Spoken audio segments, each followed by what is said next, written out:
Okay, I think we're live now. Yeah, I think it says that we're streaming. So hi, how is everyone doing? Sorry, we are 2 minutes late. My internet is being just not fair to me today.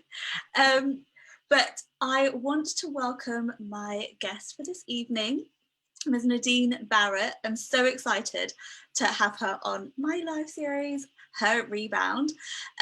Today she'll be talking about how she rebounded from absolute heartbreak and came back bigger and stronger and did it really quietly. So no one knew what was going on. So I'm really interested in all of the details. So I'm going to pass it over to you. Please introduce yourself. Tell us who you are, what you're up to, and then what your rebound story is. Okay, thank you very much, and I'm excited to be here.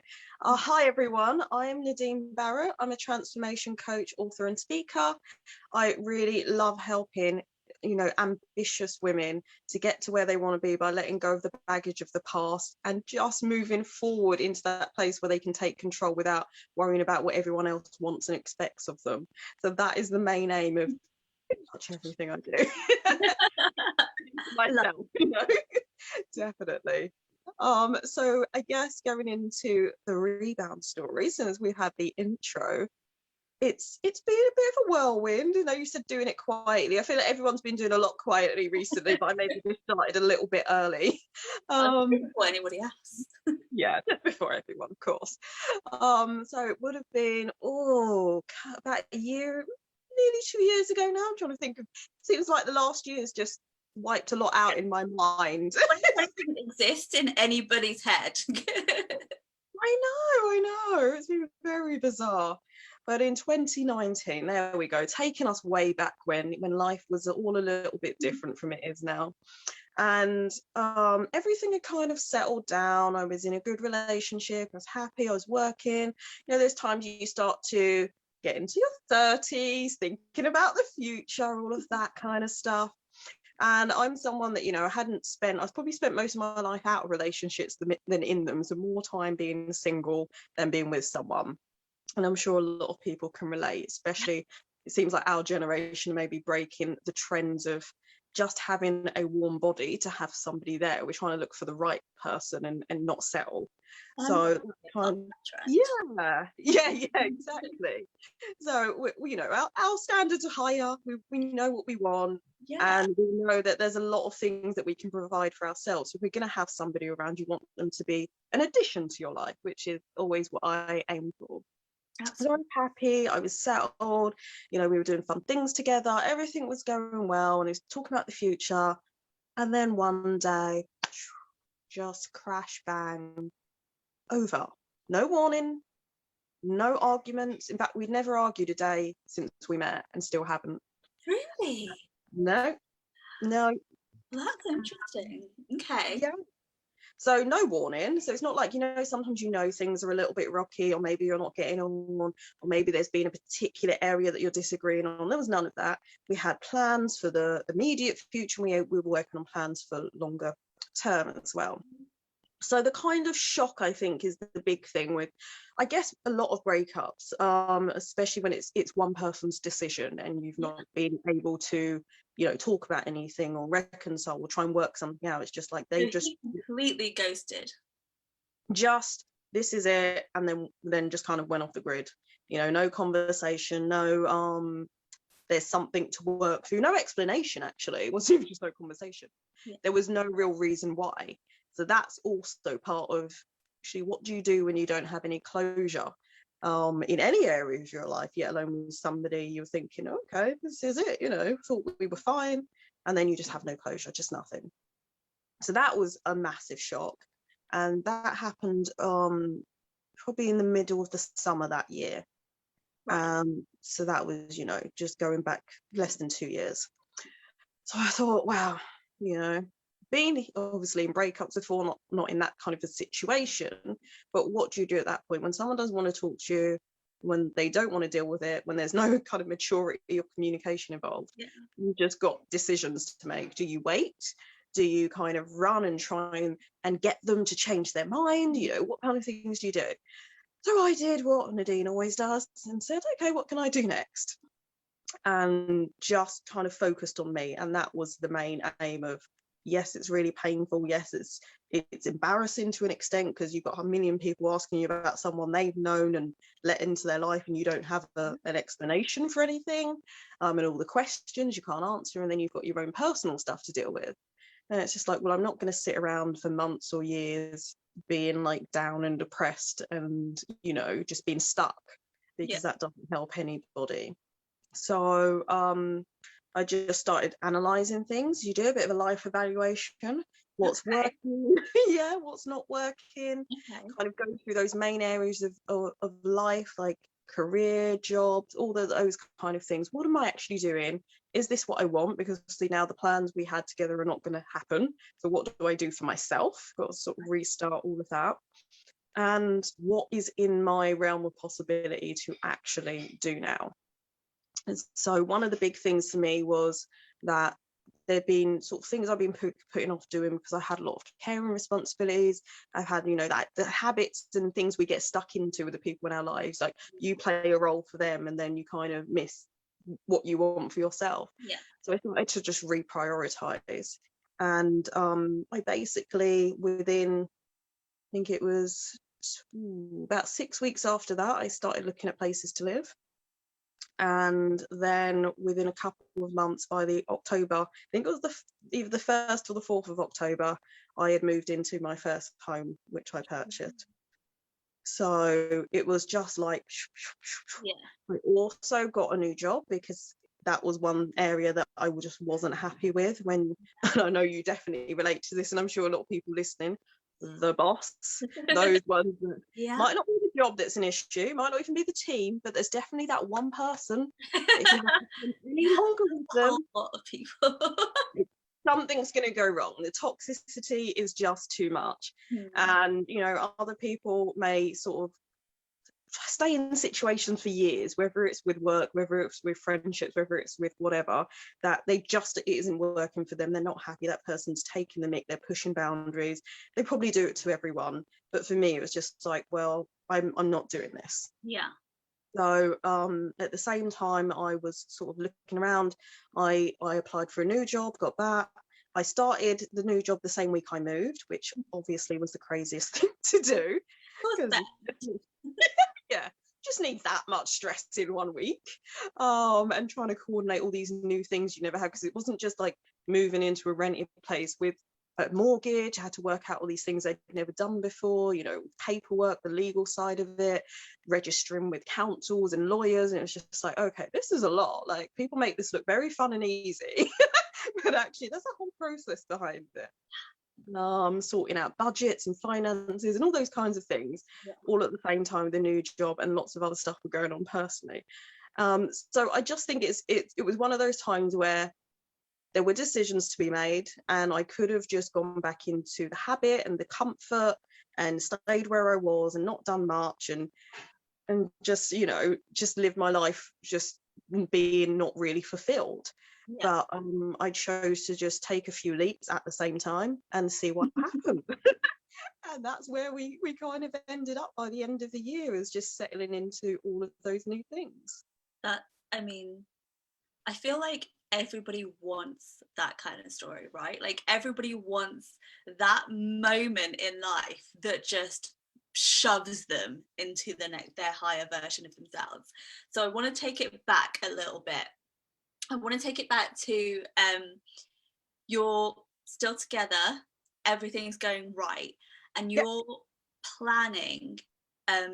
Like, it sounds like you planned a lot in quite some detail. So you had a lot of like structure around your goals and your planning, because I know that you love a plan. When you realized that there was nothing you could do, when you are in that mindset of, I know what I'm doing and now I can't, there's literally nothing I can do from here, what is the mindset switch that's got you to be like, actually, this is my life and I get to choose my next step? I think it was just the years of practicing what I preach. So saying something over and over to someone else enough times of, you need to think about what you want, you need to put yourself first, and you need to make a decision that's going to make you happy, because ultimately when you live for everybody else, you find yourself at some point feeling really confined by that. Yeah. So going back to the actually, how do I want to feel through this experience? How do I want to come out the other end of it? And for me, a lot of my mindset switches come from questions. So when I start questioning myself, that's when it's like, okay, now I've opened up to a few new options, rather than just sitting in the that frozenness of you don't know what to do. Well, actually, there's always something you can do. It might not even be the ideal option, but at least it's an option, and then you can take it one step at a time. So that was really it, of saying, okay, well, how do I want to feel? How do I want to be at the end of this? Whether or not we get back together is irrelevant right now, because I need to be able to rely on myself. So what can I do? And that's where I thought, okay, let's look at everything. Let's look at the whole life and see which areas are the most important to change right now. Because for me, it's about, you might have 5 things going well, 5 things that are maybe awful or just not on par with those, but you can't do everything at once. So pick the thing that's going to make the biggest difference and start there. And then things just kind of start falling into place after that. That's incredible.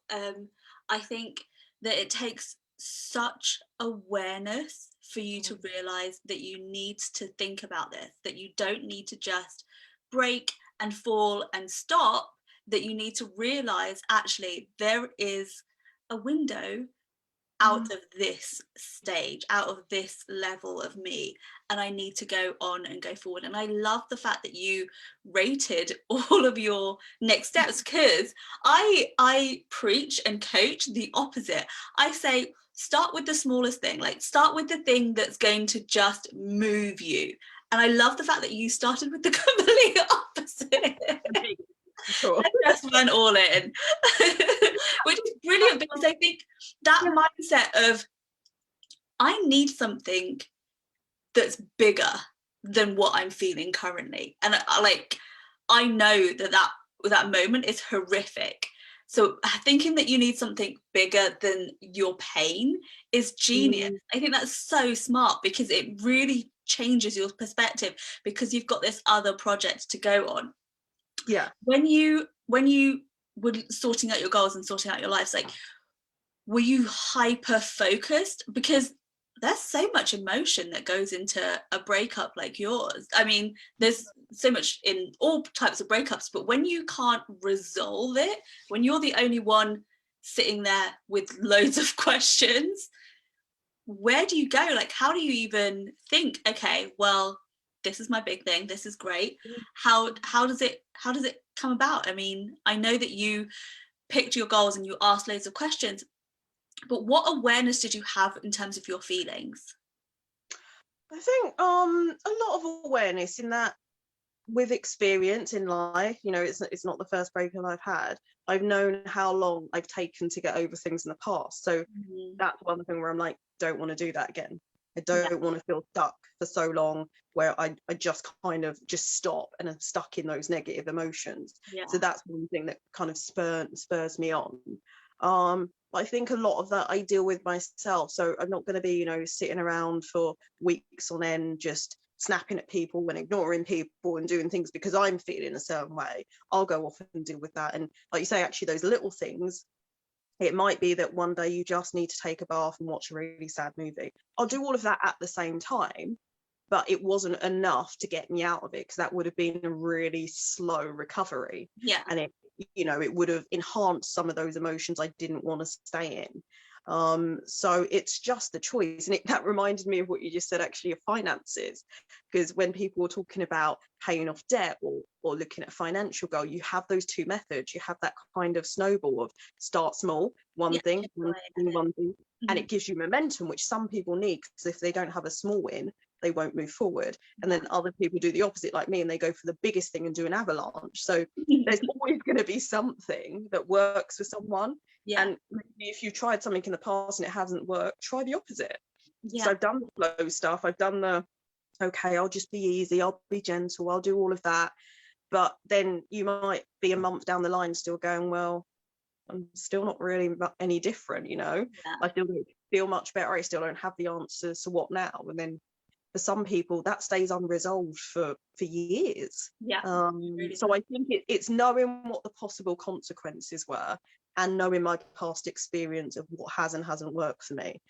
Just try something different. And believe me, I'm not that brave on all fronts, you know, because some people make giant leaps all the time. And I'm like, oh, like you really did that. Like, I wish I could do that, and then you start doing all the things and why you can't. But in some instances, if it's possible, why not try? Because what's the worst thing that could have happened?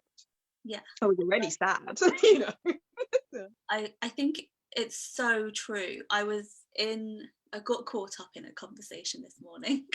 And I don't usually like entertain things that like conversations on Facebook and things like that. And it was literally this girl who posted like almost a meme on Facebook saying, I really hate my 9 to 5. The 9 to 5 is literally sucking the life out of me. And I responded with really clear actions. You have 24 hours in the day. You have 8 hours to work and 8 hours to sleep if you work a 9 to 5. And then you have 8 hours to choose what you want to do with your day, right? Whether it's get up and get dressed, whether it's commute for 4 hours, whether it's cook for 2 hours, whether it's to do the laundry, whatever it is, you have those 8 hours. And you and I both started our businesses when we were fully employed, like fully employed. I was commuting. I had zero effort, zero energy and time. And that was my closed mindset. It takes somebody to open up your mind and really, really see the world for what it is and really see what the situation is. Like, you learn from your mistakes, you learn from your past history and taking so much time and almost wasting. I don't mean that offensively, but No. time on things that weren't productive for you. So when you look at it and you think, great, okay, I know that I can be this type of person and just hit the biggest the biggest goal, target, whatever, is brilliant. Absolutely. What makes you think that there is, what I want to know, what was your switching moment in that sense then, bar this relationship, but what was the one thing that you were like, I'm really tired of playing small? I think that the thought around the feelings. So the feelings were there, but then I was thinking, I don't want to just feel the pain. I don't want to just be this. Like, there's so much of it that goes around, you know, at different points in life, and there's so many times where you just get swallowed up by things. And I just thought, I just don't want to be here. So the pain was probably so uncomfortable that I wouldn't have wanted to stay there. Where in other instances, of course, we all have a comfort zone, whether we're suffering or not, and we're quite happy to stay there because the fear of doing something else is more uncomfortable than the discomfort we're in. So we all have, like you say, the different choices of, yes, this isn't what I want, but I know what I'm doing, so I'm going to stick with it, or I don't know what else I'm going to do as an alternative. I knew there were things I could do. I knew there were moments I've done this before, not on that scale, but you know, I just thought, well, if I don't do this, then what's the alternative? I'm just going to sit here being unhappy. And that was not where I wanted to stay. That I wanted to switch. I mean, I think that's phenomenal, and I think that takes massive strength to move from like on the floor, have no idea, to actually, I've got to get up and I've got to do this. What do you hold space for in terms of your emotions? Because I'm a massive believer in, we have to feel our emotions, and no matter how long it takes to get over them. What is your stance on, because you said that being that emotional really was your push, and spending so much time on it wasn't okay for you? It wasn't that, because at the end of the day, you only had you to rely on, and you're quite an independent person anyway. So what was it that you realized, well, I can change this? It's interesting, actually. I've never thought about it in that way. I guess with a higher level of independence, there always has to be times you cut yourself off. So there is a time that you need to feel and a time that you need to get things, you know, through your body and out of it, and just let yourself be. But actually who's going to cook, and then who's going to go and find groceries or whatever. Like there's a point where it's just like, well, I can't sit here forever because no one else is going to do the other things, you know, and those things are still there to be done. There are people that are waiting, there are appointments, there are stuff I had planned with my friends. So life didn't stop just because I wanted to stop. Yeah.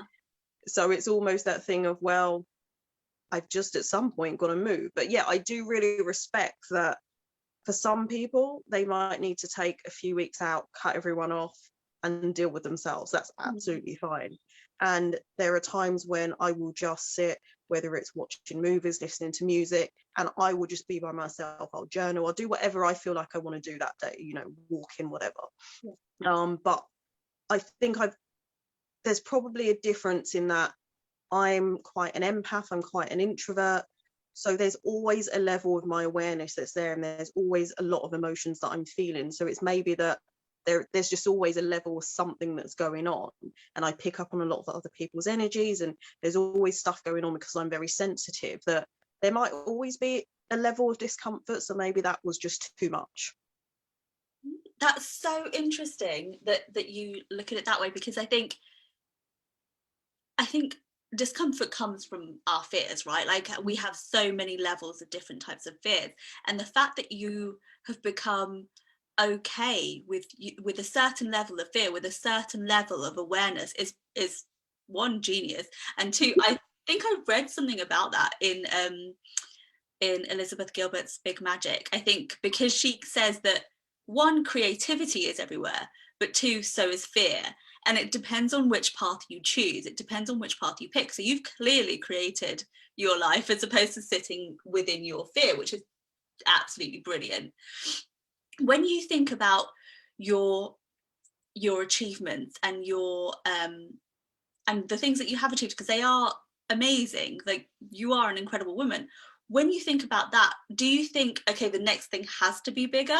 Or do you think, because like I know you, so every step you take, I'm like, how, where, what? Where, why, what?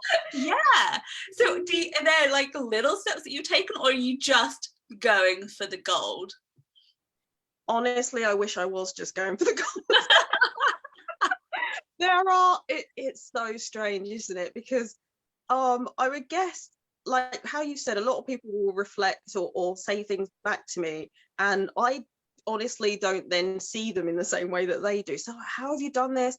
How are you working? And you've got these responsibilities, and you know, you've written a book, and then you just got up and talked about this on stage, and then you went to this part of, why are you traveling by yourself? Like, what are you doing? And I'm just like, I didn't see the bigness in it, and maybe that's the difference. So there are some things that are, they're a bit further along that I'm like, oh, that's really cool that happened. But in those moments, I'm not like, this is like, it's massive. And it's maybe I've just set too high a bar. No, I never feel like I've quite achieved what I should do or what I'm capable of. Oh, wow. Okay. So for me right now, I mean, last year was, you know, probably for a lot of people, it's been strange, it's been tough, it's been confining, it's been so many different things. For some people, it's been absolutely freeing and wonderful and amazing. But for a lot of people, that even before that, they had the initial shock of the world has changed. What am I doing? Where's my place in it? I suffer with like chronic illness and chronic fatigue anyway. So when I got COVID last year, my body just kind of, who knows, shut down. It just wasn't having it. I don't even know if my brain's fully recovered. I literally spoke to the doctor this week and said, I've had brain fog for nearly a year. I'm walking into rooms and I don't really know why I'm there. Like, I don't know what's going on anymore. You know, the routine's out the window, I'm forgetting everything. Yeah, at that point in life. So the last, I would say 6 months, I have been so slow and so gentle. And I just said, well, I'm just going to stop doing everything and just do what either I feel like doing in that moment or what I'm capable of doing, because my threshold has completely changed for what I'm able to do in a day or a week or a month. And there's been, you know, lots of other things. There's so many people have lost people. There's been lots of grief. There's been that disconnection from the usual life and your friends and everything like that. So I literally haven't pushed myself on anything. And so that has meant some of those bigger goals that I had expected to finish last year haven't happened. You know, it's being okay with that, and not getting swallowed up by like the guilt and the, well, I should have done this and I should have done that. And I have those moments, absolutely, but every time I just have to keep reminding myself, well, what's the alternative? If I push myself, they might not happen anyway, because some of it's out of my control, and I'm just going to feel really, really bad. So it's a strange time. But yeah, I mean, I've half written 2 books and haven't finished either of them. It's just because guys, she's like totally lying right now. I like last summer there were 6 book titles. Six book titles. She already had them in your head. You don't title a book unless you've got a book in your head. She's totally lying. The series is it, yeah, it's all there somewhere in the ether, like what you were saying with Big Magic. I remember her talking about creativity, must have been in maybe a seminar or something, and how things float around. And you know, sometimes you see your idea somewhere else and you're like, oh, they've literally gone in my mind and stolen my idea, like everything word for word. And it's like there's stuff out there and you're either tapped into it or you're not, because you're not on that level, you're not ready, or you push it away. But that creativity doesn't go, it just goes to someone else. So I'm hoping that all those 6 are still ready for me and they don't appear somewhere else, but we'll see. But yeah, that's definitely something I'm looking to complete, is the books. I don't know in which order I'm going to release them, and just been realigning and reworking things. When I just stopped everything, I was like, well, actually, what do I want my business? Do I want to do it like this? Do I need to do all the things everybody says you should do? Because the whole hustle and the fast-paced life, all of that does not work for me. You know, I don't know how you commuted for so long. I think I would have had a breakdown. And just too many people, too much rushing around, too much. I will tell you how, because I think it's really interesting the amount of people who commute because they don't see any other way. Right? People hold such high esteem and prestige to your job title, or to the pain that you go through to get to work. Like, it's a badge of honor. And working in central London in corporate HR, in a real, like, we were #1 HR company in the country. Like, that level, people hold like it's their own, like they did all of the work. And then one day you'll come like crashing down and realize that every single person around you thinks exactly the same thing as you do, but is so beyond replaceable, and you have zero control of what you're doing, and the ownership of the work that you're producing, your ideas, they belong to somebody else. The systems that you're making, the connections that you're making, everything belongs to somebody else. And one day, it happens to everybody that works in corporate, FYI, but one day it comes crashing down and you realize, I've spent my entire life killing myself, because it is really tiring, it's really stressful, and you either drink way too much, eat way too much, or don't get enough sleep, or all 3, and you don't realize until the last minute. And I think it's really interesting, because of this conversation I was having today, that you just get into that habit, right? Your life becomes that groove of, this is my life now, and that's it, because the paycheck is great, or the job title is great, or the company is great, or whatever excuse that you're telling yourself and holding on to. And then you realize one day this isn't enough, and you're not as secure as you believe you are. And holding space for that, and understanding that you've got options, is so much stronger and more powerful than the badge of honor of a 7:18 train to like central London that I used to get. Like, it's crazy, and I loved it when I was in it, but I could never go back. Different person now. Anyway, back to you. Take me back to I'm going to go back to the breakup again. I'm going to go back because I want to know something. I want to know, when because you were a couple, like you were really together. What is the mindset that shifted you from being a couple and to standing on your own 2 feet? I know you're a really independent person, but when you rely, and when you have, because you used to do loads of things together, go on holiday and things like that, when you really realize that I'm never going to get a resolution to this problem on the other side.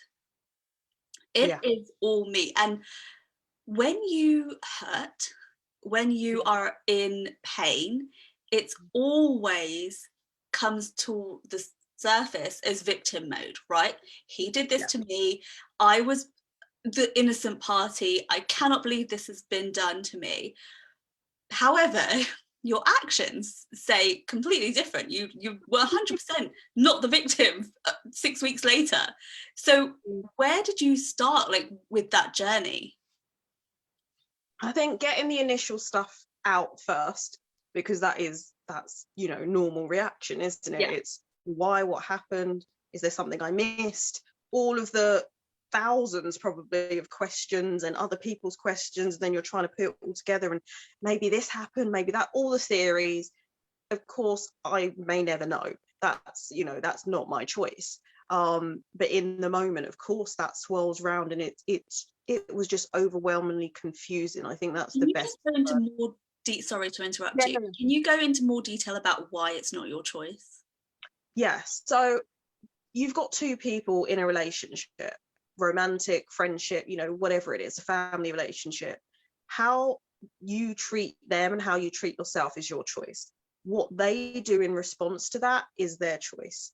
You could be the most loving, caring, beautiful, giving, selfless person on the planet, and someone will come along and they will try and push a boundary, take their life's issues out on you, you know, do all these things that when you look at it on the surface, they don't match. They don't. You've probably seen it with so many people where you're like, they're amazing. Why would they treat them like a doormat? Why would they cheat on them? Why would they do this? It doesn't make sense from the outside, but we are only ever responsible for ourselves, our actions, our feelings, the way we respond to things or react. And I think it's understanding that after years of that development, that clearly something's happened, clearly something's changed, but I don't know what that is because it wasn't me. So for me, we're here, everything's fine. For him, something's changed, but he's choosing not to talk about it. He's choosing not to resolve it, and he's choosing not to give me the closure that I wanted. And yes, I wanted it, Yeah. but I can't force that. You literally, there's no one on this earth, even a child, that you can really be in control of their feelings and, you know, their actions as much as we try and do it. At the end of the day, if they just want to like stick their tongue out at you and run off, they're going to do it, you know. So it's kind of that awareness, that level of it's the acceptance. Actually, I think most people are aware, but they don't fully accept that they can't control someone and they can't get what they want. It's like, you know, that child mode of I want this, you need to tell me because it's about me. Yeah. What difference is it going to make? He will choose what he wants to do, and I can only choose how I respond to that. So kind of answer that point of the question. Yeah 100%. I think that's extremely empowering as well, because when you do have that switch, when you realize actually this is on me, like I can sit here and cry and say that it's all him, but he clearly didn't feel strong enough, comfortable enough, or responsible enough to say what his feelings were, and that's enough. Not there. Yeah, I can't push someone into their own development. You know, maybe we were just on two different levels. Maybe there's because the way that I would respond to a situation clearly isn't that way, but he did. So I guess it's that thing of also accepting that people can only love you at the level they're able to. And a lot of people, we demand so much of people, and we put so many expectations on them, and we want all the things that we would do, but it doesn't mean that they're capable in any way. They just might not be there. They may have scars, they may have not developed to that level, they may not have their own awareness, and we can't put them into the role that we want them to be in if they're not able to do that. And I think a lot of, even with breakups, even just where you disagree in relationships, where a lot of that comes from is it's our own expectations, and it's the disappointment of not having that fairy tale play out, or that trip, or the way that you want someone to come and bring you flowers, but that might not be what they want to do. You know, it's all the stuff we build up in our mind, and half of the loss of it isn't just the loss of that physical person, it's the loss of all the things you were thinking were going to happen along the way. It's the future, and it's the stuff in your mind, and it's all that stuff. Like, you get attached to things that never happened, right? You know, Yes. we build ourselves up with all I of mean, these I see my castle every day in my head. yeah, and you know how it's going to look, you know how you're going to feel in there, and if someone suddenly rips that away from you as an option, then you're like, what do you mean? You're grieving for that thing that you haven't even got, because you're attached to it. And it's that emotional attachment to your own plans and your own goals and your own dreams that you thought you were building with one person, and then suddenly they've taken themselves out of the equation, and it's like, well, what's going to happen to me then? Because now I've got to do all of this again, or maybe I can't do it, or maybe it doesn't work with one person, or whatever it is. But a lot of that is, it's disappointment. I think that's a really big emotion that people often skip over, and don't realize that a lot of the things they're feeling isn't maybe out of fear of being alone or not meeting someone else. It's they've just been let down, and they've been let down about not just what's going on now, but what they thought they would have, and now they can't have it. So yeah, it's a difficult one, definitely is, but there's so much wrapped up in just one moment or one decision that you have to kind of extrapolate all the different layers of it and deal with them one by one, because they're not the same. They really aren't. They're not the same emotions. I think you've just saved women all over the world so many bottles of wine and so much wine. With that answer, I love that answer. I think it's so important as well. I do believe that you have a choice, always. You have a choice of how you react and how you and what you accept and stuff like that. But I don't think that people often are aware of it, and how I want you to talk about how your awareness was so heightened that you became like, I know this is my pattern. I know that this is what I need right now to move forward. So how did you become aware of it? Your heightened awareness, like how did you build it? Yeah, it's practice, and it is done by purpose. It isn't, something accidentally you're born being like, oh, I'm just like I really get everything, I really get myself. Like that. It would save so much time. But it's the purposeful, there's probably, I don't know what point years ago in my 20s where I was like, I need to work on myself, and it hasn't stopped since. So it's every podcast and every book and every Facebook interview and every YouTube video and every motivational clip and every seminar and every conversation that just starts to build and compound all together. And when you're doing bits every day, it forces you to look at yourself, because you can't start to learn about the world without looking at your place in it.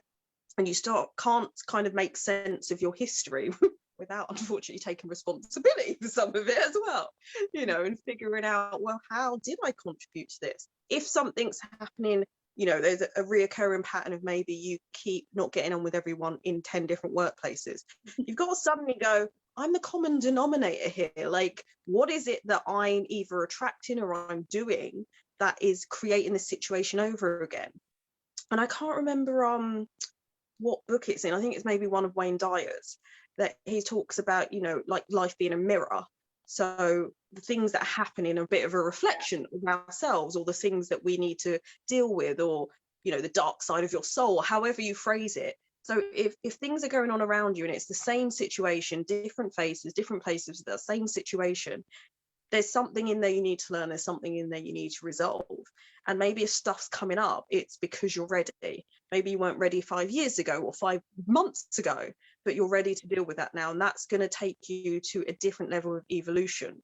So even though it's horrible and you don't want to go through the stuff, you don't want to feel the emotions, and you don't want to take any responsibility, because it's so much better to know that someone else has done it. Oh, of course, yeah, why would you want to? Because then you have to start looking at things differently and think, oh, okay, maybe it wasn't 100% somebody else, but there's something there that there's those moments where I was sad, I was miserable, I was, questioning things, but at the same time I've got this other bit of my brain going, like, what is the lesson here?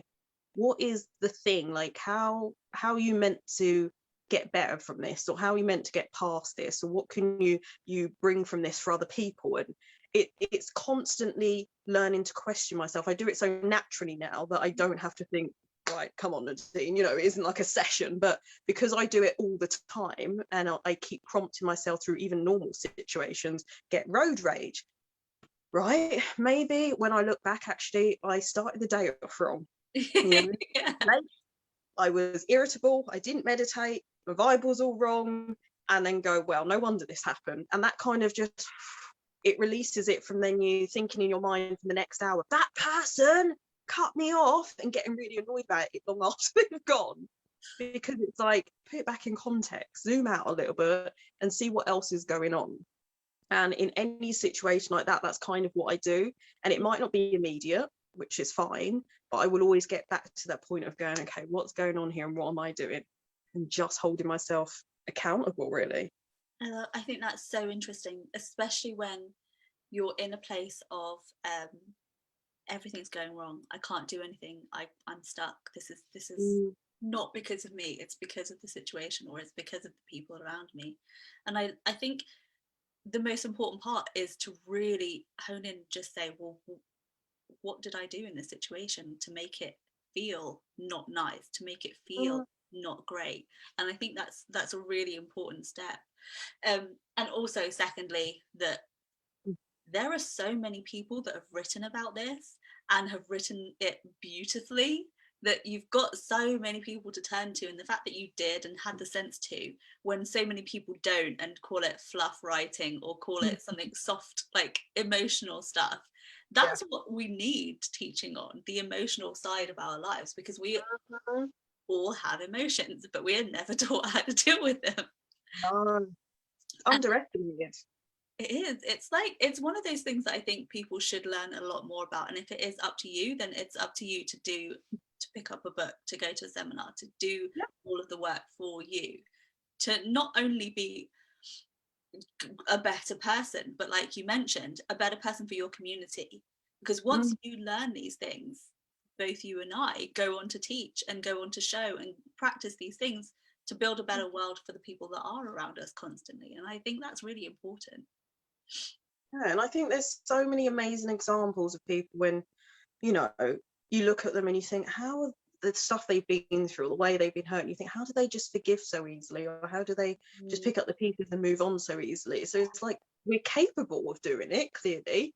So how do I get to that place where if something really awful happens, I don't want to hate that person for the rest of my life? You know what I mean? It doesn't help me, it doesn't help them, it doesn't help the world. So it's like, how do I get beyond that and be able to, okay, this is awful, recognize what's going on, feel that, but not stay there. And like, there's so many things to tap into that would just be crazy not to even try. It's insane. It's absolutely insane. Okay, I'm going to end it there. So thank you so much for this. I feel like we've spoken about so many things, and I feel like you've given everybody so many tips and a lot to aspire to. But I ask everybody that comes on my show 5 quick fire questions at the end. Fun. Okay, so what is the saying that has got you through some tough times?